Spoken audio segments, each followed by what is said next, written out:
Okay, we've now seen how taxes used to be very low in this nation. We've seen, certainly enough anyway, how that has changed over time. In an earlier section, we talked about the ratchet effect in the size and power of government. It's people cede gradual increments here and there of government power, of taxation, until one day the chains of government are wrapped so tightly around us we can't breathe. This is nowhere more true and more evident in American history than in the issue of taxation. And the long list I read just a while ago in the second part of this talk should stand as a testimony to that. The question is, can we loosen the screws? Better yet, since we're talking about chains, who's got the bolt cutters? Well, let's discuss what needs to be done in the big picture. And then we'll discuss the small practical things we can do to help advance the cause of liberty against taxation. So what needs to be done? Well, let me explain the real problem first, at least a big part of it. And if you can grasp this part of the problem, you can get very close to the heart of the loss of freedom in America in general. Taxation is merely the wicked stepsister of spending. Hey, they are quite a tandem, let me tell you. Politicians love to promise low taxes, but they rarely talk seriously about cutting spending, and of course we're reaching crisis mode in Washington, D.C. on this topic as we speak. But without cutting spending, there has to be either further taxation or increased debt, which means future taxation anyway. There's no other way to get around this. So what needs to be done is a drastic cut in unnecessary public spending, which means most of it. And simultaneously, as we cut that budget down, at the same time, cut down the level of taxation to match it and then leave it alone. So while most national attention is focused on the national debt and national deficits and debt ceilings and the specter of spending cuts and all those things for good reasons, as these things are all important issues, that's merely the national problem. I want to talk about local spending and waste and local waste, things that get much less emphasis even by those people who follow politics closely. Billions of dollars are wasted unnecessarily all over the nation, in local governments, in state governments, and most of this could be cut out and taxes lowered across the board without hurting anyone except special interests. Local spending must be attacked, it must be subdued.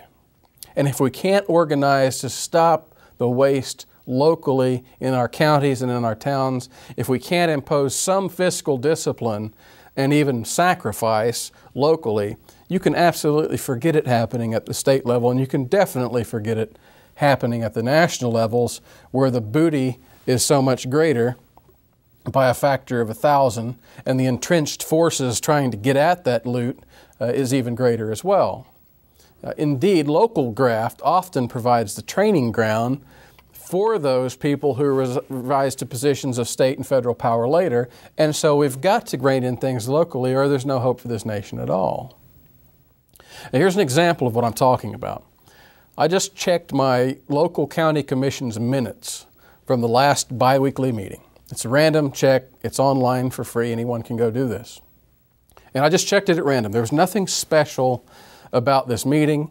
It was rather low-key. There were no great announcements coming. I just picked one and looked at it. And yet in that one random meeting, the commission essentially rubber-stamped $219,000 in new contracts and $59,000 in extensions for two existing contracts. Now, in terms of county budgets, a few $100,000 is not really that much. It's in terms of the big picture. But consider, number one, the board meets about 25 times a year, or maybe more. Number two, these are arguably, and if I showed them to you, you'd probably agree, these are arguably not necessarily public expenses. That there are also other projects going on, arguably also unnecessary, which have a price tag in some cases of tens of millions. And number four, we're still living with the effects of a Great Recession, and we're on the precipice of a new one. And number five, that the money has to come from taxation in some way, in some form. And number 6, that much of the tax money goes to contractors who are from outside of our county, so the money doesn't even stay here. And number 7, that the decisions to blow away these millions of dollars on behalf of thousands of people are generally made by just a few people with little, if any, transparency whatsoever. Mainly because we don't care, okay? But there is, I could argue, inadequate representation in that regard. In other words, while average people are feeling this great financial squeeze, many people have lost their jobs, people have lost their homes by the thousands. Local government officials are spending almost whimsically, without a second thought, without blinking, with little to no input from the public in regard to the budget. And that's just one example. Okay, this goes on in every county, in every municipality throughout the nation. And there are over 3,000 counties, not to count all the cities and municipalities.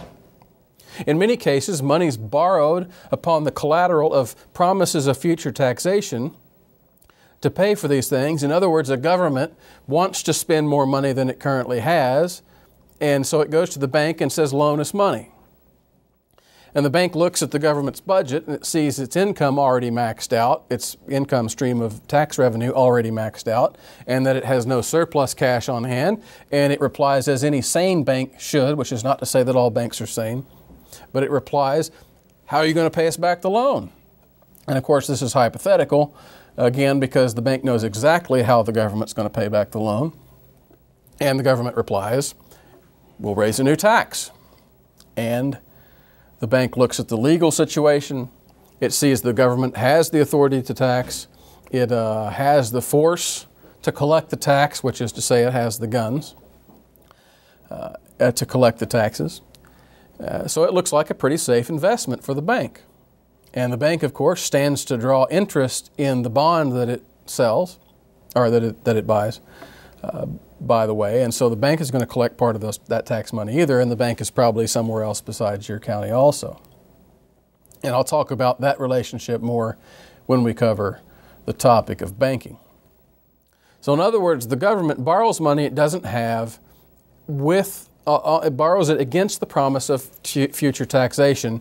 And again, just to put it one more way, on the decision of just a few people, an entire municipality or county is indebted by millions of dollars on a politician's promise that the bank, a promise to the bank that the government will extract more money from the people in the future to pay the loan with interest. So in other words, and I realize I'm impeding myself here, I'm doing it for a purpose, the commissioners are saying, these people here will pick up my tab.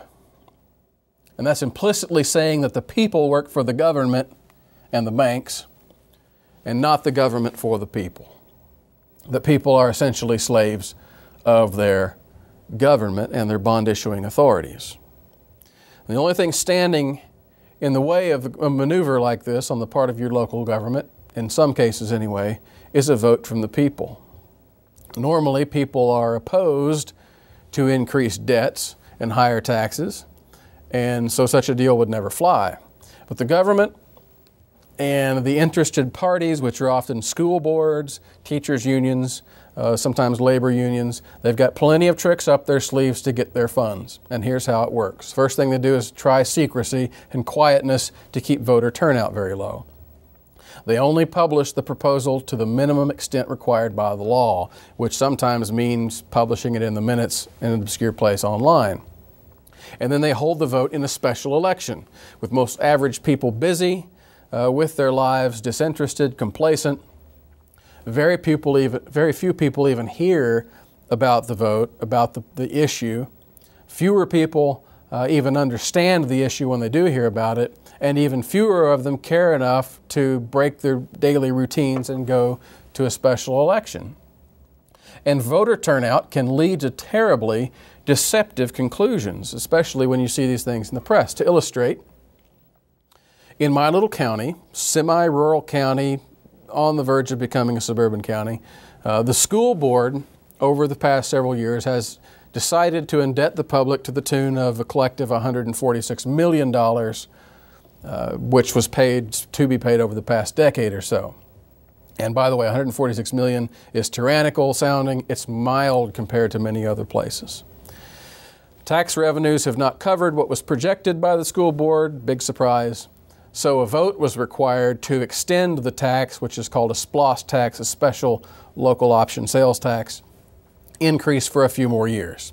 And this would cover, they say, $55 million in outstanding debts. So I watched this. I was very concerned about it at the time. The vote came in. It was 55% for and 45% against the extension. Now that sounds like a pretty standard vote turnout until you look at the numbers involved. Out of about 71,000 people in my little county that were registered to vote, only 33,000 showed up, which is well less than half of the voters. Okay, and this number is higher than normal because it wasn't a special election. It was actually, this bond issue was tacked on to the ballot for the 2010 national midterm elections. So there's actually a fairly good voter turnout. And so it was a general ballot that drew in far more people than a special election would have. Out of those 33,000, only 31,000 actually voted on the bond tax issue. Of those 31,000, actually 31,500, only about 17,500 voted for it. And that makes up the 55% who voted, with 14,000 against. In other words, if you look at the numbers accurately, it wasn't 55% of the people, it was rather 55% of those few people who decided to vote on that issue. So in the end, if you really look at the numbers, 17,500 pro-tax votes represent only about 25% of the registered voter base in this county. And the margin of victory in those few percentages that made up the difference was about 3,500 votes. That was 5% of registered voters. So in other words, 5% of the voter base determined the imposition of a special tax on everybody else. That's what swung the election. That's what swung the vote. Okay? Those are absolutely pitiful numbers, and yet they're nowhere near as pitiful as what happens when there's no national or state personalities tacked on the ballot. Okay? This particular school bond tax vote was the fourth of its kind in 14 years. There was one in 97, another one in 2001, 2006, and then now 2010. It was the previous three that actually acquired all of the bond debt that has to be paid off. And it's, in other words, those three or previous votes were the ones responsible for actually indebting people. The last one was just to extend the tax to pay it off. So the first three were at the heart of this original round, of this, I should say, latest round. While the previous three were all conducted via special elections, and as a result, not a single one of them saw voter turnout higher than a total of 4,000 people. Okay, there was, in fact, one of them was as low as less than 1,400. There were 1,385 people turned out for it. So in other words, only a couple of thousand people in favor of more debt and higher taxes, and in truth, only the very few hundred that provided the margin of victory in those votes. Only that little tiny group of people was required to indebt and tax the entire local population. And that means, again, only a tiny percentage determined this issue for everyone else.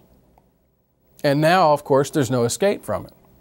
If that's not tyranny, if it's not ridiculous, I don't know anything that is. Now, I've labored through all these facts and points just to make the point that lower voter turnout favors higher taxes and greater government debt. And that's exacerbated because when the voter turnout is so low that only a few hundred votes can swing the outcome either way, then it is mostly those people who stand to benefit from a raise in taxes, a raise in debts, which happens to be the teachers and the administrators and the government officials and the contractors who get the money and people in those classes. It's those people who will be in the know ahead of time who would like to keep competition, that is other voters and taxpayers, from opposing them in the vote.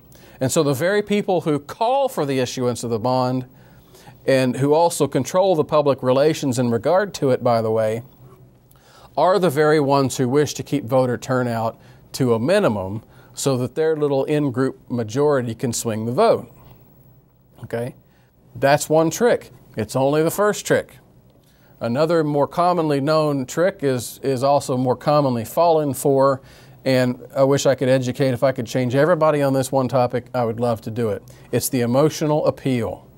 If public relations become an issue, and it always is, then you can pick your emotional appeal. If it's a tax for education, we don't call it a tax. We talk about for the children, for the kids, for a better tomorrow for our children than the one we had. And if you oppose the tax, then you despise children. You want us all to be uneducated, knuckle-dragging hillbillies with no hope for tomorrow. And since most people can't imagine a world in which the government is not by far the single central element, the single central benefactor in education, people actually fall for this nonsense. Okay? If it's a tax for police or for firefighters, then you can be sure you'll hear all kinds of appeal about safety and, Mother and America and apple pie and how brave and selfless every single policeman is, always there to protect and to serve. And if you oppose more of this, then obviously you're a promoter of higher crime, of kids being hooked on drugs, of women being raped in the streets, of houses being left to burn to the ground with children inside and kittens inside, and illegal immigrants fleeing the scenes of accidents, car accidents, leaving little old ladies paralyzed for life. Okay, this is not to say that there are not great policemen and firefighters out there. Of course there are. But the romance novels that are written by the propagandists to pass more taxes and increase debts are absolutely endless, and people fall in love with them. And it's also fallacious. Now, of course, it's funny, all those people who want bonds issued to pay for their children's education for a better tomorrow, they totally ignore the fact that their children will be the ones paying off those debts, along with the fat pension plans of the public officials and the teachers who called for them to begin with at some point in the future. So, some better tomorrow for the children, stuck with a huge debt. Then there is the theft of hope trick. This says, we're going to have to pay for this problem somehow anyway, so you might as well vote for it now. And of course, that's a false choice. In my local example, the deal was this. If and this was on the school bond issue, if the increased sales taxes didn't pass, then the county was going to go use the back door and use its authority to increase the school bond portion of property taxes anyway.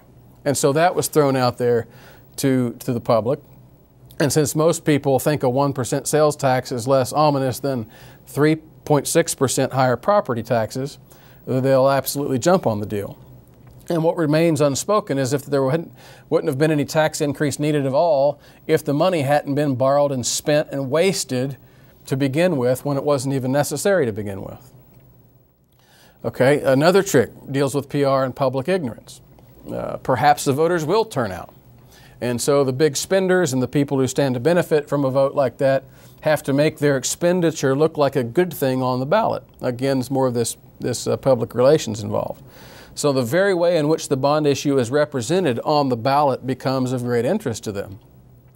When the voter reads the issue, probably the first time they've ever seen it, by the way, he or she must make this, must be made to believe that they're going to be voting for a good thing if they check yes. And so presenting the issue as the promotion of education in general, for example, the vote stands a much greater chance of getting passed that way, especially when it's just an apparently small tax, than if the emphasis were placed on the fact that we're borrowing millions of dollars, we're indebting ourselves, we're indebting our children's future, and it's only going to help a few people, and there's all kinds of graft and waste involved. Indeed, the amount of debt may not necessarily even be legally required to appear on the ballot. Okay, nothing is mentioned of even the alternative increase in property taxes or anything else to do with the vote. And so most voters who see that for the first time are essentially uninformed. They are functionally misinformed because of what's left out while they're standing there at the ballot box. Now, we'll be talking a whole lot more about local bond issues and local taxation in the future in this project and giving you specific tips on how to avoid the tricks that are used and identify who the spenders and the people who stand to benefit from this are. We'll talk about the tactics and all the stuff that we can use to confront those people and expose them and hopefully to stop them. But for today, I just wanted to introduce the basics of what's going on in every county in the nation. What needs to be done is an immediate spending freeze and drastic cuts in unnecessary local budgets in every local government in this nation. And the same is true, of course, for state and federal government as well. But as we said, we're dealing with a much bigger monster in that case. I think we have to start local.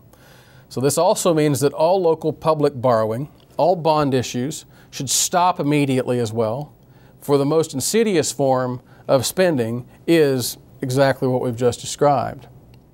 Now, what can average individuals do to advance our cause and liberty in this case? Well, the first is what I've already said in regard to county rights and states' rights, and it's a part of it, and that is set up a website to monitor your local government. As part of such a website, there needs to be a clear section regarding all public finance. Use requests for public information with your local government officials until they cough up all the information to get all documents, all facts, all financial figures that you can get. Okay, personally keep up with the commission meetings and other public officials' meetings. If you can't, just follow them online. If you want to be there when it's happening, go to the meetings. They're open to the public. Most of them today are published and posted online. Learn them, post any agenda item that will cost public money or imply increased taxes or debts. Now make all of this information as simple and clear to the public as possible.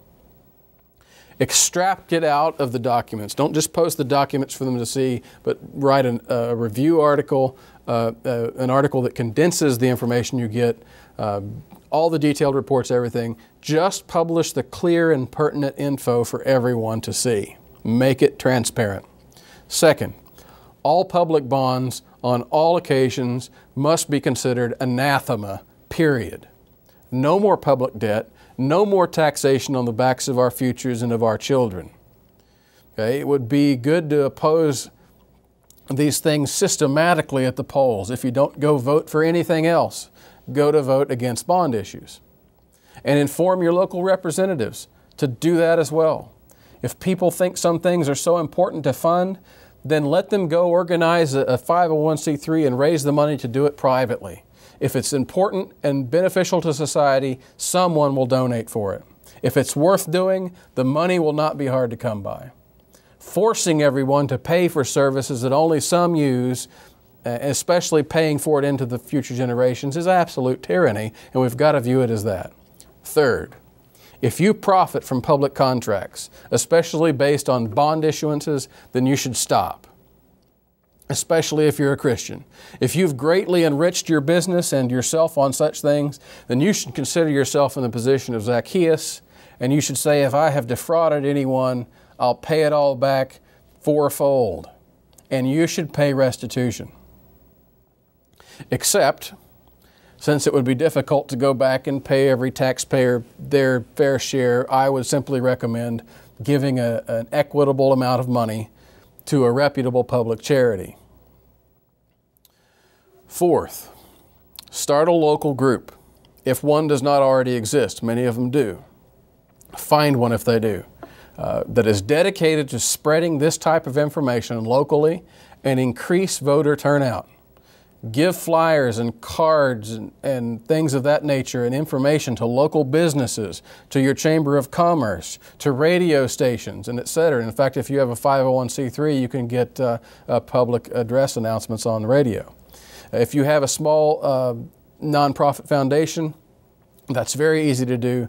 They're public service announcements, and radio shows are happy to do it. Okay, this helps spread awareness, helps spread education.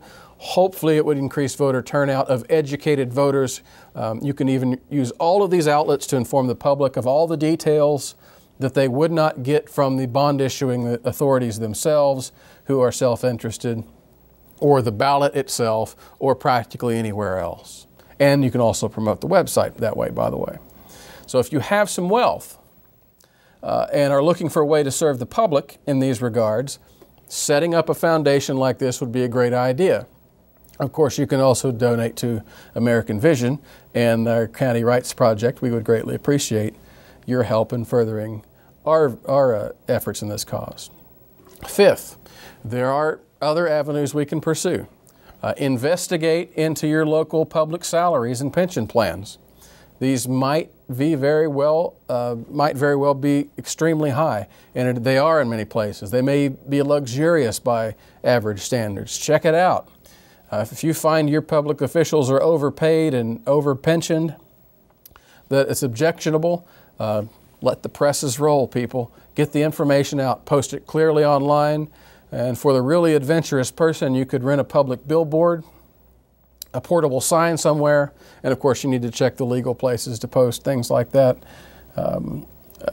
Expose these things that are largely, clearly waste and graft on the part of your public officials. There are many ways to expose these things to the public. Use your money, use your wealth, use your brain, be creative. There's no doubt that the single most important measure for lowering taxes is to cut spending and oppose public debt, oppose public bonds. The appeal to cut taxes has to come simultaneously with that, but it will do no good to leave revenues the same while cutting spending for a time, because if you don't do it at the same time and revenues are still high, it'll be no time at all before the government finds other ways to spend that revenue. So what we need is a simultaneous cut in spending and in taxation together. Now, a loftier goal would be total bond and tax referendum reform. It's absolutely ludicrous that a bare majority of even a tiny voter turnout is sufficient to indebt an entire population. That's ludicrous. Okay, there should be very high requirements in order for such a thing to pass. You should have at least a 2/3 majority of registered voters, not of the vote, but of all registered voters, to pass something like this. And even that's not biblical, especially for bond issues, and it's dubious even for taxation. But it would at least make the default answer in the case of voter complacency, or in the case of voter ignorance, or in the case of a good propagandist, or even deception, or even all of those things together, which is more likely, the default vote would be no, rather than to favor government spending. It would at least greatly hinder the government from spending and from taxing more. And it would require, for anyone who wished to change it, would require tremendous energy, tremendous organization, tremendous personal expenditure for anyone, as I said, wishing to advance more debts or more taxes. And even then, those who don't use the system, even if a 66% majority should pass something, those who don't use the system should have an option out in a free society. Now, this can, of course, only come through political change. Of course, I say the political change will only come through spiritual change, but these changes we're talking about are political changes. It has to include a movement to abolish all unbiblical forms of taxation and to minimize what taxation may remain beyond that. Now, of course, before even such a movement as that to begin, we need to see a rise in private alternatives, particularly in that main artery of local public expenditure, which, as I just covered in point 1 of this project, public education. That's why this project starts off with public education and a call for tax exemptions for those who don't use that system. Then it moves on to privatizing social insurances, old age insurance, health insurance, things of that nature. There is no reason society could not also privatize its police and fire and EMT services, or at least privatize and contractualize the way that they're funded. These few things would negate an enormous chunk of public expenditure. Taxes would be slashed by biblical proportions. And in the meantime, there would be no viable, sustainable political pressure toward cutting and spending taxes if we don't first pull our kids out of public schools and see public institutions of that nature as the evil that they are. If we don't establish our kids in our own homes, if we don't establish our own future funds and insurances, take care of our own families and parents in these regards, okay, those are the things that we can do as average individuals, that we have to do in order to establish the moral high ground for a call for future political changes. And in the meantime, toward those changes, we have to work, we have to learn, we have to expose the corruption, we have to expose the graft and the excess and everything at the local level, and if we can, even at the state level. And there's nothing stopping us from doing that, and it can have significant effects on slashing spending and taxes in the future. We have to create both public will and public self-discipline. While we prepare for these things, we need to focus our efforts and our children's attentions on the details of local businesses, local politics, local issues, local culture, local finance, local public finance, more than national issues. If we can break the bonds, we can break the taxes. If we start local, stay local, don't take the cheese, resist external influences, we can begin to change America and restore America one county at a time.